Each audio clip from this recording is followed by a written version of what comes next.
नमस्कार मित्रों, जैसा कि हम लोग दीनदयाल उपाध्याय गोरखपुर विश्वविद्यालय गोरखपुर के बीएड सेकेंड सेमेस्टर से संबंधित परीक्षा से संबंधित महत्वपूर्ण ऑब्जेक्टिव प्रश्नों को हल कर रहे हैं, तो आप लोगों का फर्स्ट और सेकंड 2 पेपर हो चुके और मिला जुला आप लोगों का जो रुझान है पेपर ठीक हुआ है।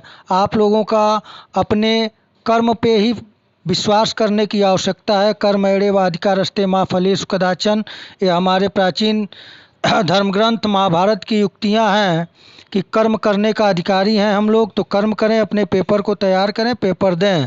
तो हम लोग अब थर्ड पेपर, जैसा कि आप लोगों का जो है वह प्रैक्टिकल एक्टिविटीज़ वाला है, तो फोर्थ पेपर का पेपर होगा जो कि 29 को है। तो फोर्थ पेपर के ए ग्रुप जो है EDU BEd 109A fundamentals of inclusive education से संबंधित हम लोग प्रश्नों को देखेंगे। आइए शुरू करते हैं। पहला प्रश्न है, जो अपनी योग्यताओं, क्षमताओं तथा व्यवहार संबंधी विशेषताओं की दृष्टि से अपनी आयु के अन्य औसत तथा सामान्य बालकों से बहुत भिन्न होते हैं, बालक कहलाते हैं। तो इस प्रकार के बालक विशिष्ट बालक कहलाते हैं। दूसरा प्रश्न है, विशिष्ट बालक का संबंध है, तो विशिष्ट बालक का संबंध है बुद्धि स्तर से।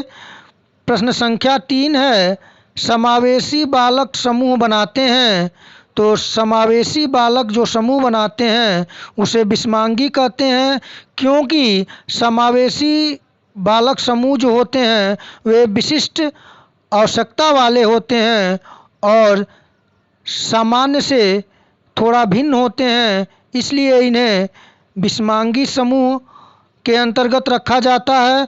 तो आप लोग समावेशी शिक्षा से संबंधित जितने भी विशिष्ट बालकों के प्रकार हैं और उनसे संबंधित स्टेटमेंट हैं उन सबको देखते रहें, तैयार कर लें, क्योंकि परीक्षा थोड़ा सा देख रहे हैं आप लोग हट के लीक से हो रही है पहले की अपेक्षा। आइए अगले प्रश्न को देखें। प्रश्न संख्या 4 है, मानसिक रूप से पिछड़े बालक की बुद्धिलब्धि कम होती है, तो मानसिक रूप से पिछड़े बालक की बुद्धिलब्धि औसत बालक की तुलना में कम होती है।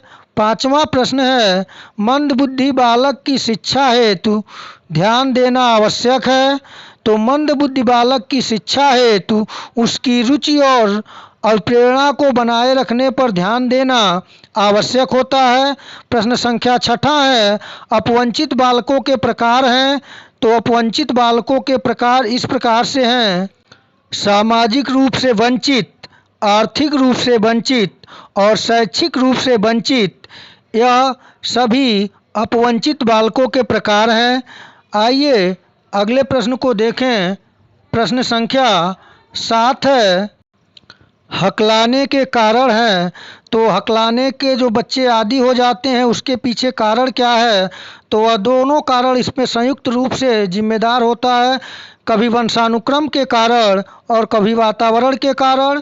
प्रश्न संख्या 8वां है, श्रवण बाधित के वर्गीकरण का आधार होता है, तो सुनने में जो असमर्थ बालक होते हैं उनके वर्गीकरण का आधार यानी कि किस आधार पे उसकी इकाई क्या है, तो डेसिबल अंक है। श्रवण बाधिता के वर्गीकरण का आधार डेसिबल यानी कि जो सुनने की क्षमता के मापन की इकाई है, डेसिबल अंक द्वारा इसका वर्गीकरण किया जाता है। 9वां प्रश्न है, श्रवण बाधित वर्ग के बच्चे होते हैं कम बाधित, मंद बाधित और गंभीर बाधित। प्रश्न संख्या 10 है, गंभीर श्रवण बाधित बालकों में कितने डीबी तक की श्रवण बाधिता होती है, तो गंभीर श्रवण बाधित बालकों का डेसिबल स्तर जो है वह 70 से 79 डीबी तक है। प्रश्न संख्या 11 है, पूर्ण श्रवण बाधित बालक में कितने डीबी तक की श्रवण बाधिता होती है, तो पूर्ण गहन बाधित बालक में जो डेसिबल स्तर होता है वह 90 डीबी तक होता है। प्रश्न संख्या 12 है, अन्वेषण विधि की खोज किसने की, तो अन्वेषण विधि की खोज आर्मस्ट्रांग महोदय ने किया था। इसी प्रकार योजना पद्धति के जनक कौन थे, तो योजना विधि के किलपैट्रिक महोदय हैं। इस प्रकार के भी प्रश्न आप देख लेंगे। प्रश्न संख्या 13 है, प्रथम मनोवैज्ञानिक प्रयोगशाला की स्थापना किसने की थी? तो प्रथम मनोवैज्ञानिक प्रयोगशाला की स्थापना विलियम वुंट महोदय ने 1779 ईस्वी में जर्मनी के लिप्जिंग विश्वविद्यालय में किया था। प्रश्न संख्या 14 है, हस्तशिल्प की शिक्षा दी जाती है, तो मुख्यतः हस्तशिल्प की शिक्षा मंदबुद्धि बालकों को दी जाती है। प्रश्न संख्या 15 है, समावेशी शिक्षा क्या है? तो समावेशी शिक्षा सामान्य तथा विशिष्ट क्षमता वाले बालकों को एक साथ शिक्षा प्रदान करती है। आइए अगले प्रश्न की तरफ चलें। उससे पहले आप लोग देख लें कि प्रश्न मैं आपके सिलेबस के अकॉर्डिंग जो हमें उचित लगा है, लेकिन पेपर का पैटर्न देखने के बाद यह देख लें आपकी किसी भी प्रकार के प्रश्न आए, थोड़ी सावधानी और साहस के साथ आप प्रश्न के ऑप्शन को पढ़ें, आप सही करेंगे। 16 नंबर प्रश्न है, बुद्धिलब्धि मापन के जन्मदाता व बुद्धिलब्धि सूत्र किसने दिया? तो बुद्धिलब्धि मापन के जन्मदाता टर्मन महोदय को माना जाता है और बुद्धिलब्धि ज्ञात करने का सूत्र है मानसिक आयु बटे वास्तविक आयु गुणे 100 MA/CA क्रॉस 100 ये IQ का सूत्र है। प्रश्न संख्या 17 है, दृष्टिबाधित बालक किसकी सहायता से पढ़ते हैं? तो दृष्टिबाधित बालक ब्रेल लिपि के माध्यम से पढ़ते हैं। प्रश्न संख्या 18 है, श्रवण बाधित जो सुन ना सके बालक को पढ़ने के लिए कौन सी भाषा प्रयुक्त की जाती है? तो श्रवण बाधित यानी कि जो से कम सुनाई दे या जो सुन ना सके उनसे बालकों को पढ़ने के लिए सांकेतिक भाषा का प्रयोग किया जाता है। आइए अगले प्रश्न को देखें। प्रश्न संख्या 19 है, अधिगम के भाषा विकास का सिद्धांत किसके द्वारा दिया गया? तो अधिगम के भाषा विकास का सिद्धांत चॉम्स्की महोदय के द्वारा दिया गया। प्रश्न संख्या 20 है, प्रगतिशील शिक्षा के प्रतिपादक हैं? तो प्रगतिशील शिक्षा के प्रतिपादक जॉन डीवी महोदय हैं। प्रश्न संख्या 21 है, निःशुल्क एवं अनिवार्य शिक्षा किस अनुच्छेद से संबंधित है? तो निःशुल्क एवं अनिवार्य शिक्षा अनुच्छेद 21A से संबंधित है और 2009 में बाल शिक्षा अधिकार कानून के तहत इसमें संशोधन किया गया और उसके बाद 1 अप्रैल 2010 को इसे संपूर्ण भारत में लागू कर दिया गया। आइए अगले प्रश्न को देखें। प्रश्न संख्या 22 है, मंडलीय मनोविज्ञान केंद्र कहाँ होता है? तो मंडलीय मनोविज्ञान केंद्र जिले स्तर पर स्थित होता है। आइए अगले प्रश्न को देखें। आप लोग इन प्रकार के प्रश्नों को देखते रहेंगे। अगला प्रश्न संख्या 23 है, प्रतिभाशाली बच्चों की शिक्षा से संबंधित हैविंग हर्ट्स की पुस्तक का नाम है? तो a survey of the education gifted children यह प्रसिद्ध पुस्तक हैविंग हर्ट्स महोदय की है जो कि प्रतिभाशाली बच्चों से संबंधित है। प्रश्न संख्या 24 है, सामान्य बच्चे का IQ होता है यानी कि सामान्य बालक का बुद्धिलब्धि कितनी होती है? यह प्रश्न बार बार पूछा जाता है। इस बार भी आप लोगों के समक्ष यह प्रश्न रहेगा। सामान्य बच्चे का जो IQ लेवल होता है वह 90 से 110 होता है।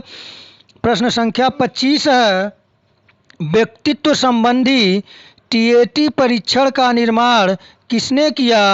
तो व्यक्तित्व परीक्षण संबंधी TAT पैमाने का निर्माण मूरे एवं मॉर्गन महोदय ने किया था।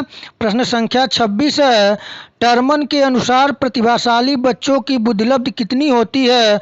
तो 140 से ऊपर। प्रश्न संख्या 27 है, NIVH का पूरा रूप क्या है? National institute of visual handicap यह इसका पूरा नाम है और NIVH यानी national institute of visual handicap कहाँ स्थित है? तो यह देहरादून में स्थित है। प्रश्न संख्या 29 है, मनोविज्ञानशाला की स्थापना भारत में कब और कहाँ की गई?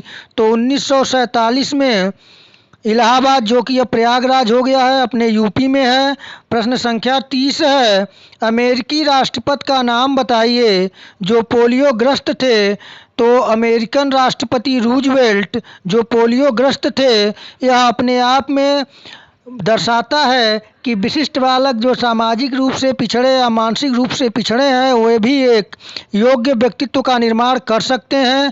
प्रश्न संख्या 31 है, श्रवण बाधित बालकों का वर्गीकरण। तो यहाँ पे एक चार्ट के माध्यम से मैं बताया हूँ स्तर, श्रवण बाधिता के प्रकार, डेसिबल स्तर और बाधिता प्रतिशत दिया हुआ है। तो देखें, पहला है कम बाधित बच्चे जिनका डेसिबल स्तर 35 से 51 dB तक होता है, इनकी बाधिता प्रतिशत होती है 40%। इसी प्रकार दूसरा बाधित या मंद बुद्धि बच्चे जिनका मंद बाधित जो होते हैं उनका डेसिबल स्तर 55 से 69 तक होता है और इनका बाधिता प्रतिशत 40 से 50%। इसी प्रकार तीसरा गंभीर बाधित बच्चे हैं जिनका डेसिबल स्तर 70 से 89 तक है और इनका बाधिता प्रतिशत 50 से 75% है। इसी प्रकार चौथा जो है पूर्ण या गहन बाधित बच्चे, इनका डीबी स्तर 90 से 100 dB तक है और इनकी बाधिता स्तर जो है वह 100% की होती है, यानी कि वह एकदम सुन नहीं सकते। तो यह श्रवण बाधित बालकों का वर्गीकरण है। आप लोग इस चार्ट को देख लें, इसमें से कहीं न कहीं से प्रश्न अगर बनेगा विशिष्ट बालक में श्रवण बाधित से, तो बाधिता के प्रकार से बन सकता है, डेसिबल स्तर की कितना उस बाधित है और स्तर तक सुन सकता है, और बाधिता प्रतिशत से यहाँ से प्रश्न बनते हैं। टेट सुपर टेट में भी प्रश्न बने हुए थे, तो आप इसे देख लें, तैयार कर लें। आइए अगले प्रश्न को देखें। अगला प्रश्न है, NIOH का पूरा नाम लिखिए और बताइए कि यह किस शहर में स्थित है। तो NIOH का पूरा नाम है national institute of orthopaedically handicapped और यह कोलकाता में स्थित है। इसी प्रकार अगला प्रश्न है, NIHH का पूरा नाम लिखिए और कहाँ स्थित है। तो NIHH का पूरा नाम है national institute of hearing handicapped और यह मुंबई में स्थित है। इसी प्रकार से आप लोगों से एक प्रश्न और पूछा जा सकता है। अभी तो एक आप देखे थे, दो इस प्रकार के प्रश्न मैं पहले भी आप लोगों को करा चुका था। जैसे कि एक प्रश्न है NIVH जो कि national institute of visually handicapped है, यह देहरादून में है। और उसके बाद आपसे IQ जो 100 IQ किस बच्चे की होती है, इस तरह के भी प्रश्न बन सकते हैं। तो जिसका 100 IQ यानी कि 100 बुद्धिलब्धि होती है वह सामान्य श्रेणी में आते हैं, क्योंकि आपको बता चुके हैं कि 90 से 110 की श्रेणी औसत बालकों की होती है। प्रश्न संख्या 34 है, जिन बालकों की बुद्धिलब्धि 70 से कम होती है उन्हें मंदबुद्धि बालक कहते हैं। यह कथन है, तो यह कथन क्रो एवं क्रो महोदय का है। और प्रश्न संख्या 35 है, समस्यात्मक बालक किसे कहते हैं। तो समस्यात्मक बालक को होते हैं जो बालक परिवार, कक्षा, विद्यालय एवं समाज में समस्या उत्पन्न करते हैं, समस्यात्मक बालक कहलाते हैं।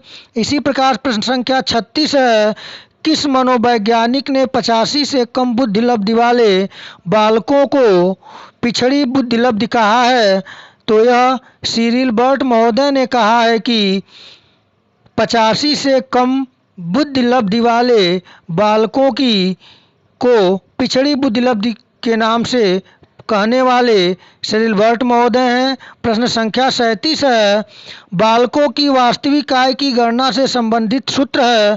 तो बालकों के वास्तविक आय की गणना का जो सूत्र है वह आपके समक्ष है कि वास्तविक आय बराबर मानसिक आय गुणे 100। इससे पहले मैं आप लोगों को IQ ज्ञात करने के सूत्र को भी बता चुका हूं कि IQ ज्ञात करने के लिए मानसिक आय बटे वास्तविक आय गुणे 100 होता है। आप उसे तैयार कर लें। प्रश्न संख्या 38 है, कठपुतली किस प्रकार का अनुदेशनात्मक सामग्री है। तो कठपुतली शब्ददृश्य अनुदेशनात्मक सामग्री के अंतर्गत आती है। प्रश्न संख्या 39 है, फ्लैश कार्ड किस प्रकार का अनुदेशनात्मक सामग्री है? तो फ्लैश कार्ड दृश्य अनुदेशनात्मक सामग्री है। प्रश्न संख्या 40 और आज का अंतिम प्रश्न है, ग्रामोफोन किस प्रकार का अनुदेशनात्मक सामग्री है? तो ग्रामोफोन श्रव्य अनुदेशात्मक सामग्री है। तो मित्रों, आज हमने भरसक प्रयास किया कि 40 महत्वपूर्ण प्रश्न, जो कि जैसे ही फर्स्ट पेपर में आप लोगों का उतना अच्छा नहीं हुआ, उसी तरह से आपका सेकंड पेपर जैसे अच्छा हुआ, उसी तरह से आपका फोर्थ पेपर भी खूब बेहतर हो, जिससे कि आप अच्छे से अच्छे अंकों के साथ, अच्छे से अच्छे ग्रेड के साथ उत्तीर्ण हो सकें और शिक्षक बनने का अपना स्वप्न साकार कर भारत को भावी भविष्य का खूबसूरत निर्माण करेंगे। इस आशा के साथ आज इतना ही। धन्यवाद।